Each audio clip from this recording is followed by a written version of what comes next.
Assalamualaikum warahmatullahi wabarakatuh.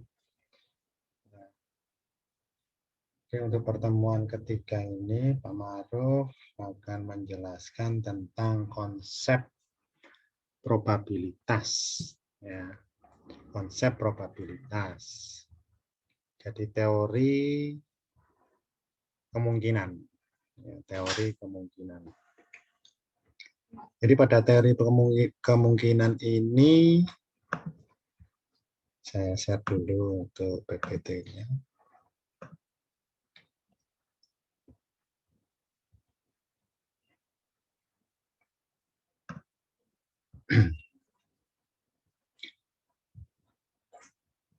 Nah, untuk teori kemungkinan ini, di pertemuan ketiga ini,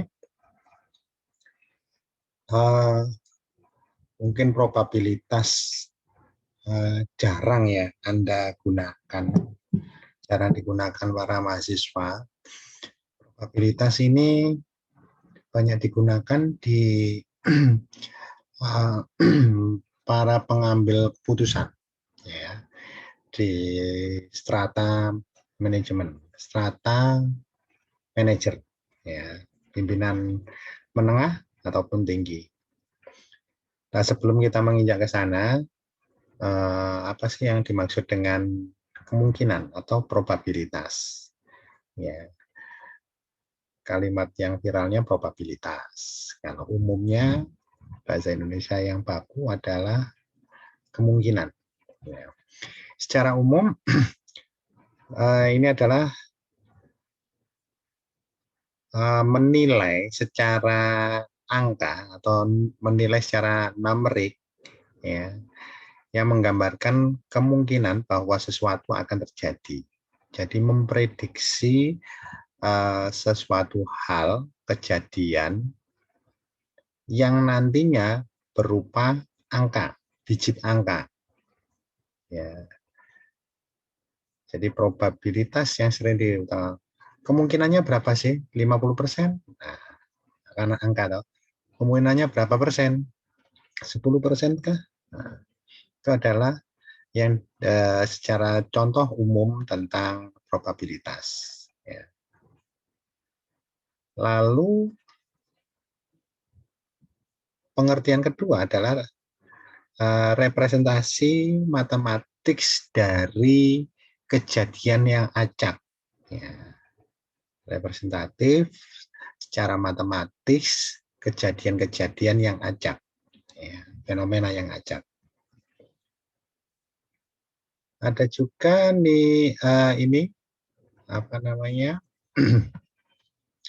probabilitas itu karena tadi berupa angka, nilainya itu antara 0 bahkan sampai tak berhingga. 0, 1, 2, dan seterusnya. Semuanya angka itu yang menggambarkan atau merefleksikan kemungkinan terjadinya peristiwa yang akan dibahas, yang akan diketahui, yang akan diprediksi. Nah, ya istilahnya gitu. Kita memprediksi, ada kalimat memprediksi. Semakin dekat probabilitas ke 0, jadi karena angka itu kan dari 0 sampai 1, 2, dan seterusnya. Ya. Kalau itu mendekati 0, semakin mustahil peristiwa itu akan terjadi. Kemungkinannya berapa? Wah, kecil sekali. Nah, berarti kan mendekati 0. Hampir tidak terjadi. Semakin dekat probabilitas ke 1, semakin besar kemungkinan itu akan terjadi. Ya. Jadi kalau probabilitas itu 0 sampai 1, kalau persentase 0 sampai 100%, ya, 100%. Bahkan kalau melebih-lebihkan berapa persen? 1000%. Pak. Itu kan sangat yakin sekali, padahal cuma 100%. Ya. Probabilitasnya antara 0 sampai 1. Contoh, ya.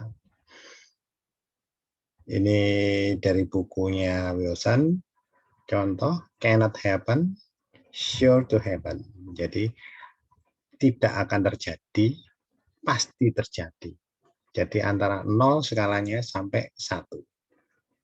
Tapi didefinisikan lagi sampai 0,10, dikecilkan lagi sampai 0,00, ya boleh lah. Tapi akan semakin banyak probabilitasnya. Kemungkinan our sun will disappear this year. Wah, jadi tidak akan muncul tahun ini. Kemungkinan kedua 0,2 James Slurburg will win the Kentucky Derby. Jadi ini karena ini bukunya buku dari Amerika, ini apa fenomena atau kejadian-kejadian yang ada di Amerika ya. Jadi ini adalah pertandingan baseball gitu ya. Pertandingan baseball antara kalau di Surabaya Persibaya melawan Arema gitu kan ya. Kemungkinan misalkan saja 20% kemungkinan Arema menang di kandangnya Persibaya. 20% kemungkinannya. Ada yang 50% sampai 70%, bahkan 100%. Di sini kemungkinan change of rain in Florida this year. Di Florida tahun ini akan pergantian musim hujan. Di Indonesia kan ya ada. Ini salah satu contoh ya, salah satu contoh beberapa skala probabilitas antara 0 sampai 1.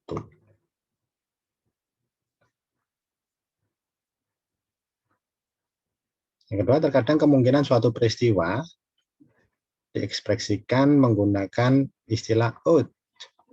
Ya, untuk menjelaskan, seseorang mengatakan kemungkinannya adalah 5 sampai 2 bahwa suatu peristiwa akan terjadi. Dari 5 sampai 2 ini berarti bahwa ada 7 uji coba, di mana 5 dan 2 tadi, 5 sampai 2, peristiwa itu akan terjadi 5 kali dan tidak terjadi 2 kali.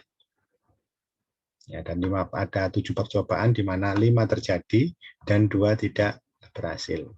5 berhasil, 2 tidak berhasil. Dengan menggunakan peluang, kita dapat menghitung probabilitas teori peluang ini ya, kemungkinan bahwa peristiwa terjadi, ya, penghitungannya kalau terjadi itu pasti terjadi atau sukses 5/5 ditambah 2. Nah, 5 tambah 2 itu kan total percobaan ya, total uji coba. 5 itu yang sukses dibagi dengan 5 plus 2. 5 sukses, gagal 2. Atau 5/7. Jika peluang yang mendukung suatu peristiwa adalah X hingga Y, maka probabilitas peristiwanya adalah X bagi jumlah dari X tambah Y. Nah, itu adalah probabilitas peristiwa. Nah, ini rumusnya seperti ini. 3 kata kunci yang digunakan dalam studi probabilitas. Ya. Pertama adalah eksperimen, hasil, peristiwa. Ini adalah 3 istilah atau kata kunci yang ada pada probabilitas. Eksperimen, hasil, dan peristiwa. Di PPT ini, Pak Maruf bahas tentang arti khusus dari beberapa kegiatan-kegiatan mungkin ada yang mengalami, mungkin tidak ya, belum mengalami. Ya. Beberapa istilah-istilah ini. Pertama adalah eksperimen, proses yang mengarah pada terjadinya satu dan hanya satu dari beberapa hasil yang memungkinkan. Eksperimen, proses yang mengarah pada terjadinya satu dan hanya satu dari beberapa hasil kemungkinan. Eksperimen. Hasil merupakan kejadian tertentu dari percobaan. Peristiwa, koleksi satu atau beberapa hasil eksperimen. Itu istilah-istilahnya. Eksperimen dicontohkan, seorang memanipulasi tabung uji. Ya, memanipulasi itu artinya membuat reaksi pada tabung uji atau mikroskop. Ya, mengacu pada probabilitas, percobaan memiliki 2 atau lebih hasil yang mungkin terjadi. Dan tidak pasti akan terjadi. Jadi yang namanya eksperimen itu kan ada yang sukses, ada yang gagal, bahkan menghasilkan sesuatu yang ragu-ragu, karena itu percobaan. Yang kedua adalah hasil. Dari beberapa eksperimen itu akan menghasilkan kesimpulan, hasil. Contoh di sini. Misalkan lemparan koin, ya, membuat percobaan lemparan koin, Anda tidak yakin dengan hasilnya, ya, karena koin itu ada 2 sisi. Ya, ada 2 sisi. Ketika koin terlempar, satu hasil tertentu adalah kepala. Jadi ada kalau diundi gitu ada yang gambar sama angka kan ya. Kalau di Amerika ada koinnya itu kepala dan ekor. Ya. Kalau kita kan koinnya itu gambar dan angka. Hasil alternatifnya adalah ekor. Jadi hasil tertentu kepala, ada ekor. Nah, ini ada 500 mahasiswa, jika dia semuanya itu melakukan perjalanan lebih dari 100 mil untuk menghadiri konser. Ini contoh. Dalam eksperimen ini, salah satu hasil yang memungkinkan adalah 273 siswa menunjukkan mereka akan melakukan perjalanan lebih dari 100 mil untuk menghadiri konser. Hasil yang lainnya 317 siswa akan menghadiri konser tersebut. Masih hasil lain bahwa 423 siswa menunjukkan mereka akan menghadiri konser, Kita satu atau lebih hasil eksperimen diamati, kita menyebutnya adalah event atau acara. Jadi ini beberapa kemungkinan, probabilitas dari beberapa kejadian atau event atau acara ya diekspektasikan, diperkirakan ya tadi koin itu dilempar kepala atau ekor. Kalau di Indonesia koinnya itu berupa gambar atau angka ya. Terus ada kejadian lagi, ada 500 mahasiswa melakukan perjalanan lebih dari 100 mil untuk menghadiri suatu konser. Jadi dari eksperimen ini, apakah benar 500 mahasiswa itu melakukan perjalanan lebih dari 100 mil untuk menghadiri konser? Ada juga yang menunjukkan dari beberapa kejadian atau eksperimen itu yang ada yang menghasilkan 273, ada yang 317, ada yang 423. Nah, ini ada beberapa kejadian-kejadian, satu kejadian dengan beberapa probabilitas. Nah, ini contoh ya, contoh untuk mengklarifikasi definisi dari eksperimen, hasil ya, dan peristiwa. Ini contohnya dadu. Nah, dadu. Ini ada dadu itu ada 6 sisi, ya, mempunyai 6 kemungkinan, 1/6 kemungkinan, tapi ada banyak kemungkinan peristiwa jikalau dari karyawannya Fortune ya 500 di atas 60 tahun. Jadi ada yang usianya 60 tahun gitu ya. Jumlah hasil yang mungkin dapat dihasilkan dari 0 hingga jumlah total anggota. Ya. Anggotanya misalkan di sini tidak disebutkan ya. 500 Fortune 500 Company. hingga ini 0 hingga jumlah total anggota, ada lebih banyak kemungkinan peristiwa dalam eksperimen ini. Contohnya, eksperimennya roll a die. Ya, jadi digulirkan gitu, ya, digulirkan. Nah, dari pengguliran dadu itu kemungkinannya kan ada 1, 2, 3, 4, 5, 6. Ada 6 kemungkinan dari sekali lemparan. Ya, dari sekali lemparan. Nah, di sini kemungkinan 1, ya, tidak ada sama sekali dari beberapa anggota direksi yang umurnya 60 itu melemparkan dadu, ya, menghasilkan dadu yang bagian atasnya menunjukkan 1 titik. Dan ini ada yang 2 titik. Ya. 1 is over 60. Jadi hanya 1 yang menunjukkan 2 dan seterusnya. Ya, ini kemungkinannya dan ini hasilnya. Kemungkinan hasilnya. Ya, kemungkinan hasilnya. All possible outcomes. Jadi kemungkinan dari beberapa hasil dari percobaan lemparan dadu itu oleh karyawan Fortune 500.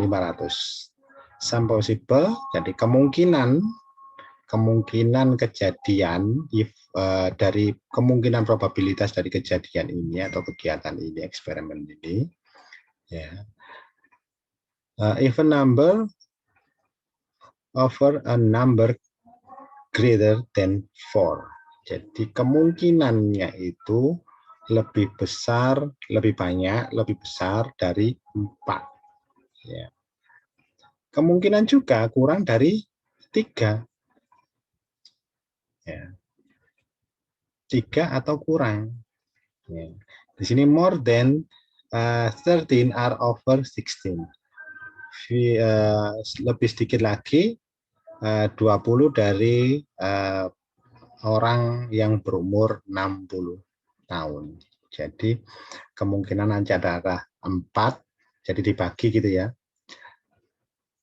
3, 2, 1 atau 4, 5, 6 gitu.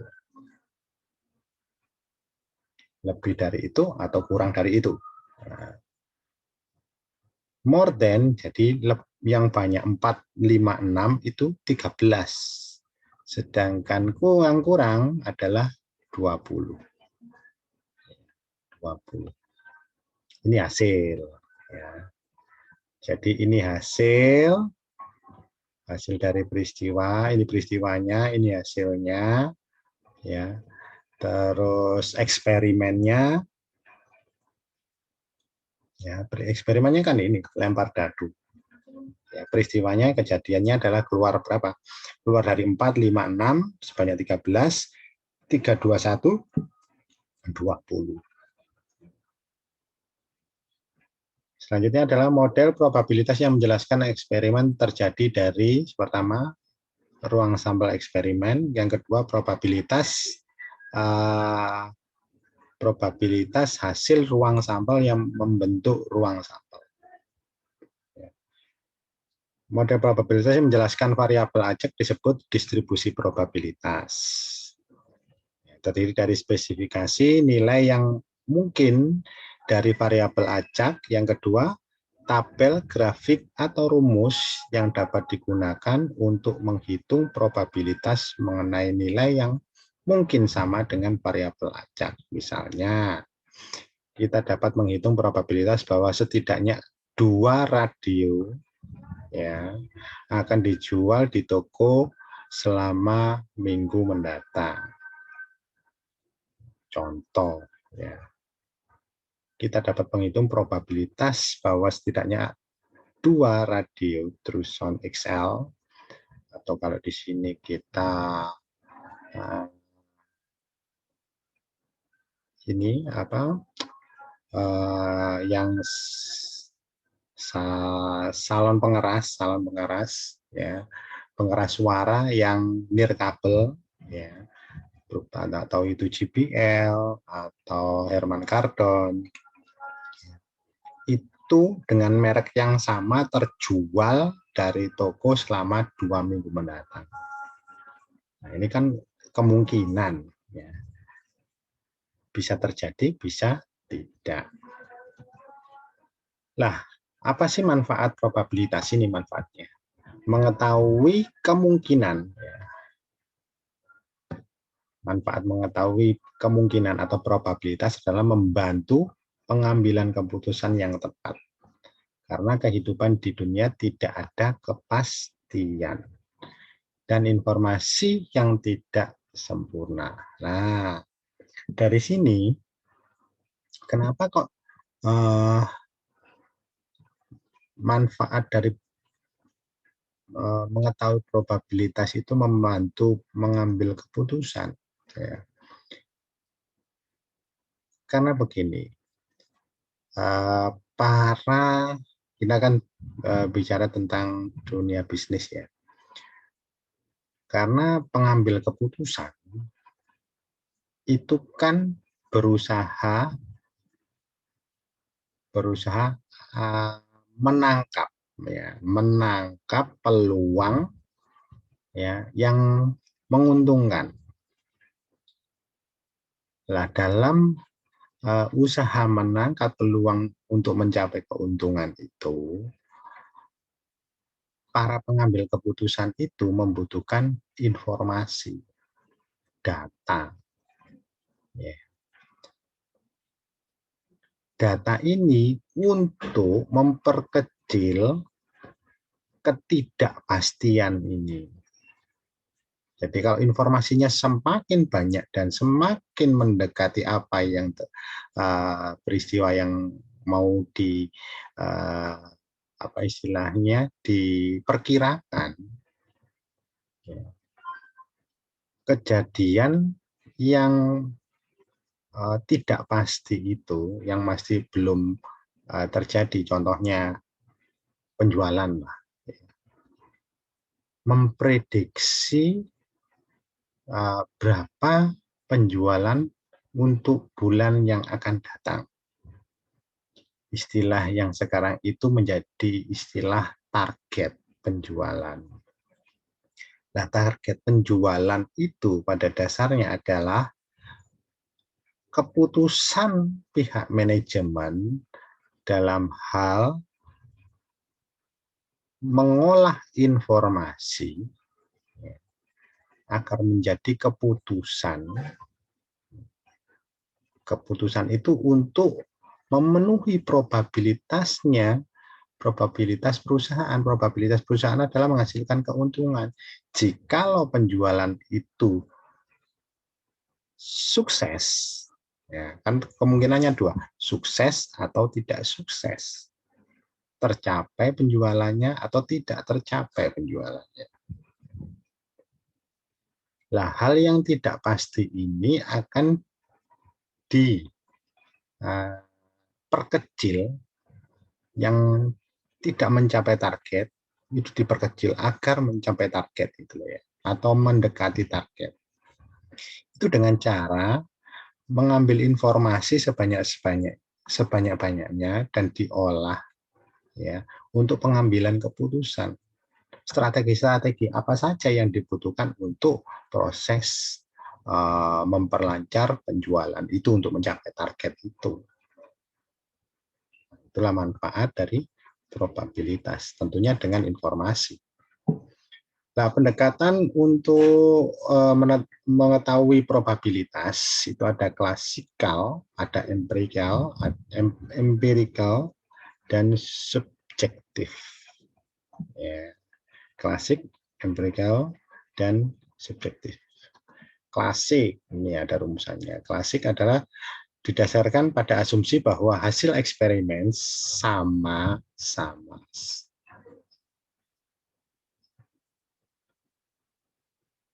Menggunakan sudut pandang klasik, probabilitas peristiwa yang terjadi dihitung dengan membagi jumlah hasil yang menguntungkan dengan jumlah hasil yang memungkinkan. Jadi probabilitas ini kita rumuskan di sini ya. Probabilitas suatu peristiwa, jumlah hasil yang menguntungkan dibagi dengan jumlah total kemungkinan hasil. Jumlah hasil yang menguntungkan dibagi dengan jumlah total kemungkinan hasil. Contoh saja. Pertimbangan eksperimen menggunakan dadu 6 sisi yang tadi, 1, 2, 3, 4, 5, 6. Ya. Jika ada 6 kejadian, kan kejadiannya ada 6 sisi, ya. Probabilitas dari masing-masing ini adalah 1/6. Ya. Untuk masing-masing ini. Kalau 3 yang keluar, 2, 4, 6. 2, 4, 6. Ya. Kemungkinannya adalah karena masing-masing 1/6, 1/6, 1/6, maka dijumlah semuanya 1/6 tambah 1/6 tambah 1/6 adalah 3/6. Kemungkinannya adalah setengah. Ya, sama seperti tadi. 1, 2, 3, 4, 5, 6. Jadi setengah-setengah kemungkinannya. Nah, kalau kita menebaknya 1, 2, 3, 1 saja dari 6 sisi ini, nah kemungkinan kita berhasil atau tidak berhasil, ya tentunya lebih kecil kemungkinannya untuk berhasil, karena kita hanya menebak satu sisi saja. Sedangkan ada 6 sisi yang ditawarkan, 6 sisi kejadian, dan 5 sisi yang tidak kita tebak. Satu saja yang kita tebak. Nah, ini adalah perbandingannya 1/6 sukses dan 5/6 tidak sukses. Nah, ini kan sangat kecil sekali kemungkinannya. Mutually eksklusif. Terjadinya suatu peristiwa berarti bahwa tidak ada peristiwa lain yang dapat terjadi pada saat yang sama. A, B. Jadi ada peristiwa A dan B. Ini tidak mungkin terjadi bersamaan. Peristiwa A atau peristiwa B. B atau A. Jadi nggak mungkin bersama-sama A, B gitu, nggak mungkin. Ya. A saja atau B saja. Ya, jadi probabilitas munculnya A dan B nggak ada, 0. Probabilitas A atau B itu adalah probabilitas A ditambah B dikurangi probabilitas AB. Jadi secara umum probabilitas A atau B adalah probabilitas A ditambah dengan probabilitas B. Contohnya seperti ini. Transaksi jual dan beli saham. Kan nggak mungkin bersamaan jual dan beli itu dilakukan bersamaan. Ya, pasti salah satu-satu. Jual dulu, lalu beli. Atau beli dulu, lalu jual. Ya, dengan saham yang sama. Dari total transaksi itu ada 200 transaksi, termasuk jual maupun beli. Maka dihitung probabilitasnya, total transaksinya 200, probabilitas jual adalah 120 dibagi 200, berarti 0,6. Sedangkan probabilitas beli, ini 80, dibagi dengan total transaksi 200, 0,4. 60%, 40%. Sehingga kalau semuanya dijumlah, ya semuanya di probabilitas A dan B dijumlah adalah 1, yaitu transaksinya totalnya adalah 200. Ya, seperti itu contoh mutually eksklusif. Ada juga seperti ini, apabila melempar uang logam ya 2 kali ke udara, 2 kali, biasanya kan sekali, ini 2 kali, ya masing-masing punya probabilitas setengah. Karena dilemparnya 2 kali, maka probabilitasnya semakin kecil lagi. 1/4, ya setengah dan setengah.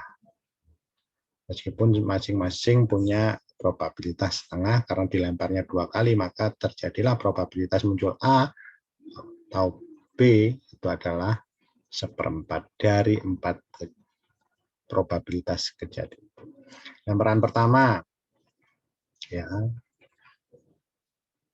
sampai 4 kali kan, gambar, gambar, angka, angka. Gambaran kedua, gambar, angka, gambar, angka. Ini kan probabilitas.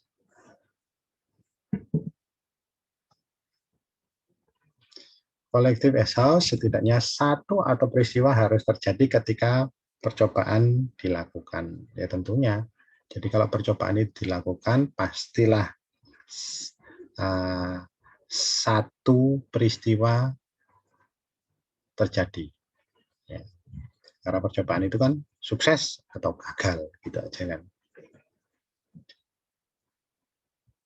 Joint event, jadi peristiwa atau kejadian bersama. Ya, contoh, transaksi yang ada di perusahaan BCA, ya, BLP, dan BNI. Ya. Pada saham BCA ada transaksi jual dan beli. Ya. Ini kemungkinan bisa bersamaan kejadiannya antara dengan jual dan beli dari total volume transaksi yang ada di sini. Ya, jadi probabilitas jual pada BCA ini, D ini,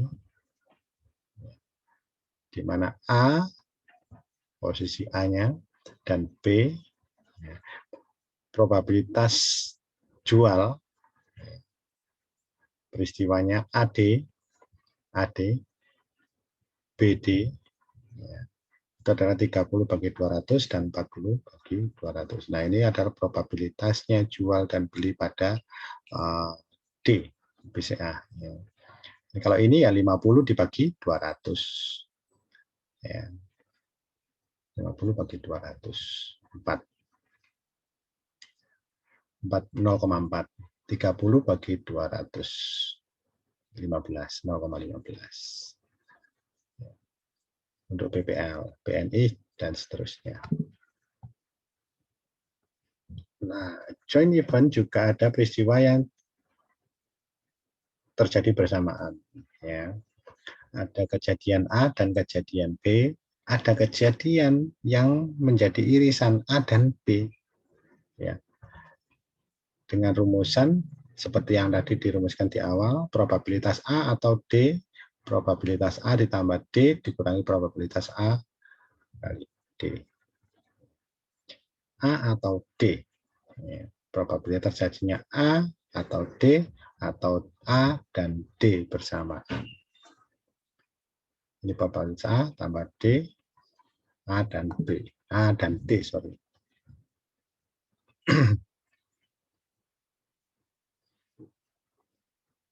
Ini ada conditional probability. Probabilitas suatu peristiwa akan terjadi dengan ketentuan peristiwa yang lain akan terjadi. Probabilitas A dan B, di mana hasilnya adalah probabilitas A ditambah dengan probabilitas B saat A terjadi. Nah, ini probabilitas jual pada saat proses pembelian di saham BCA terjadi. Complement event, ya, peristiwa pelengkap, ya, pelengkap menunjukkan bahwa apabila ada dua peristiwa A dan B yang saling melengkapi sehingga jika terjadi peristiwa A ya, tidak terjadi maka peristiwa B pasti terjadi. Kalau B terjadi pasti A-nya belum tentu terjadi. Tapi kalau A terjadi, B-nya pasti terjadi. Karena B ini berada di lingkup A. Ya, paham ya? Kalau B terjadi dulu, belum mesti A terjadi. Tapi kalau A terjadi dulu, karena A ini di dalamnya ada B, maka B terjadi.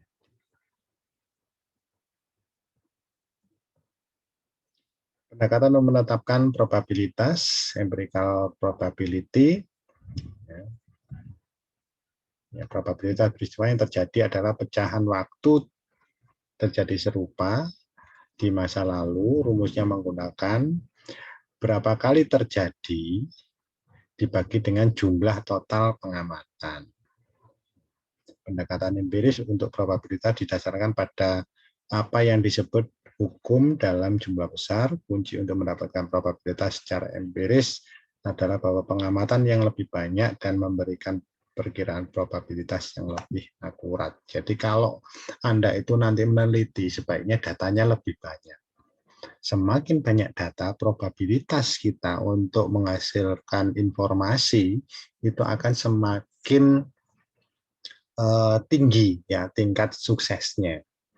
Kalau datanya sedikit, maka tingkat probabilitas hasil yang bagus itu semakin kecil.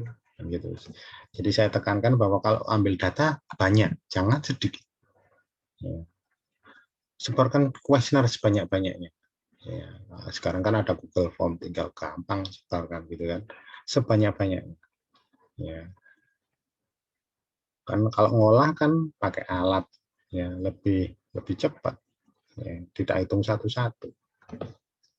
Yang kedua adalah subjektif probability. Jika ada sedikit atau tidak ada pengalaman atau kejadian atau informasi di mana untuk mendasarkan probabilitas itu diperkirakan subjektif. Jadi tidak ada experience, tidak ada pengalaman, tidak ada kejadian, tidak ada informasi. Jika kita mengeluarkan probability, kemungkinan itu probability yang disebut dengan subjective probability. Jadi itu sering disebut dengan intuisi. Intuisi. Jadi seseorang yang memiliki keahlian dalam bidang tertentu, misalkan bidang pasar modal gitu, karena seringnya berkecimpung di pasar modal, seorang ahli itu memiliki intuisi, insting, ya, insting dalam proses jual atau beli. Nah, itu disebut dengan subjektif probability. Jadi kemungkinan yang subjektif yang hanya dimiliki oleh beberapa orang saja. Konsep subjektif probability kemungkinan dari peristiwa tertentu yang terjadi ditetapkan oleh seseorang berdasarkan informasi apapun yang tersedia. Nih, subjektif probability. Menurut Anda, rebahan sambil kuliah untuk e-learning itu lebih nyaman atau tidak? Lebih nyaman, Pak. Dampak COVID-19 akan mempertajam tingkat jomblo di Indonesia karena banyak yang tinggal di rumah, kurangnya sosialisasi, bersosialisasi ya hanya lewat medsos. Nah, itu apakah itu juga kemungkinan yang subjektif atau tidak? Nah, itu kan menurut Pak Maruf atau menurut para peneliti yang lain. Nah, ini ada contoh ilustrasi tentang kejadian ya, di dunia bisnis. Diagram pohon. Diagram pohon adalah visual yang membantu dalam mengukur dan menghitung probabilitas masalah yang mirip dengan contoh atau solusi sebelumnya. Jenis masalah ini melibatkan beberapa tahap dan setiap tahap diilustrasikan dengan cabang pohon. Cabang pohon yang dilengkapi dengan probabilitas. Nah, ini sebuah produk berada pada tahap pengembangan. Ya, tahap pengembangan.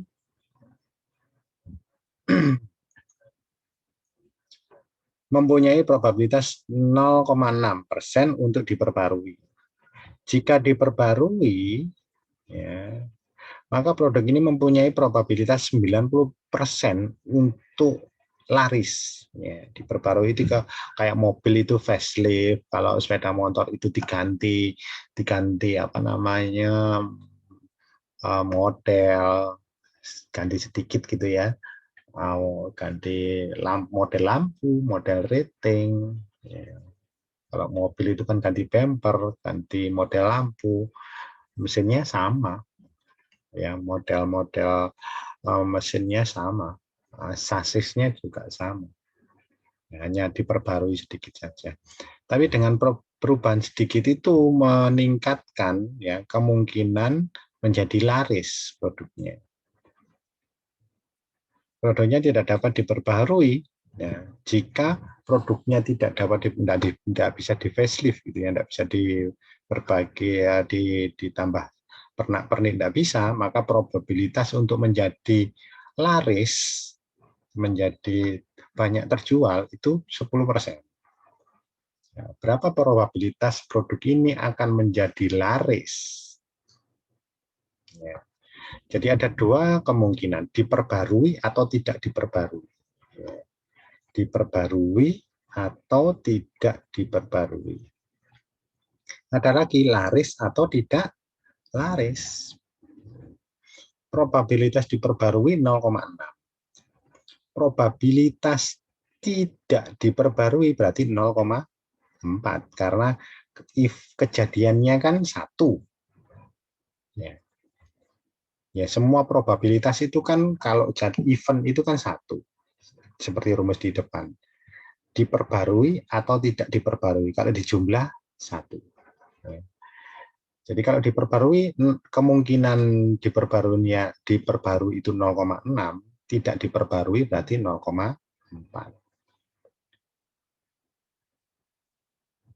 Probabilitas laris jika diperbarui. Nah ini kan laris jika diperbarui. Probabilitasnya adalah 95%. Ya, yang ini. Berarti ada yang tidak. Probabilitas laris tidak diperbarui 0,1. Yang ini. Probabilitas laris tapi tidak diperbarui hanya 0,1. Jadi probabilitas laris adalah probabilitas laris LB ditambah dengan probabilitas laris tidak diperbarui, di mana probabilitas laris diperbarui itu adalah punya syarat ya, L dengan laris dengan diperbarui dikalikan dengan probabilitas diperbarui, berarti 0,9 dikalikan 0,6. Lalu ditambah dengan laris tidak diperbarui 0,1 dikalikan dengan probabilitas tidak diperbarui 0,4. Jadi kalau dijumlah adalah 0,57 dan 0,04 atau 0,61. Nah, ini adalah model perhitungan klasik ya. Jadi memiliki probabilitas 0,61 untuk menjadi laris. Ya, jikalau melakukan proses itu tadi. Nah, diperbarui laris atau tidak diperbarui laris. Kalau dari ini dari proses ini 01 ya. Eventnya kan 1 kejadiannya. Probabilitasnya diperbarui 0,6, tidak diperbarui 0,4. Nah, ada 2 kan, kalau dijumlah ya 1. Laris 0,75, tidak laris 0,03. Ya. 0,03. Dari mana 0,3? Lah ini loh. 0,6 ini pecah jadi 0,5. Berarti sisanya supaya ini diisi adalah 0,6 dikurangi 0,57 ya 0,03. Jadi totalnya kalau dijumlah ya 0,6. 0,4 itu laris ya. Dari tidak diperbarui untuk menjadi laris adalah 0,04 karena probabilitas larisnya hanya 0,1. 0,04 dikalikan saja. Ini kalikan ini kalikan ini. Turun. Tidak laris 0,9. 0,4 kali 0,9, 0,36. Jadi untuk menjadi laris, yang laris kan ini. 0,1. Tidak laris ya 0,03 ditambah 0,36. Jadi 0,66 kalau tidak laris. Sorry, 0,39 kalau nggak laris. Kecenderungan untuk menjadi laris itu jikalau probabilitas di facelift ya diperbarui dan laris. Setelah itu untuk pertemuan ketiga ini tidak terlalu berat seperti pertemuan kedua, ada tugas. Terima kasih tugasnya sudah dikirim. Kemarin masih proses melakukan beberapa file-file yang mungkin ada yang cara menginstalnya belum pas, jadi waktu nyimpen tidak bisa, ya, atau belum di-crack, ya, karena itu maka itu kemarin memberikan link berapa 3 software yang beda-beda. Ya. SPSS-nya sama, cuman versinya beda-beda. Dicoba salah satu yang bisa compatible dengan laptop Anda. Terima kasih. Saya akhiri. Assalamualaikum warahmatullahi wabarakatuh.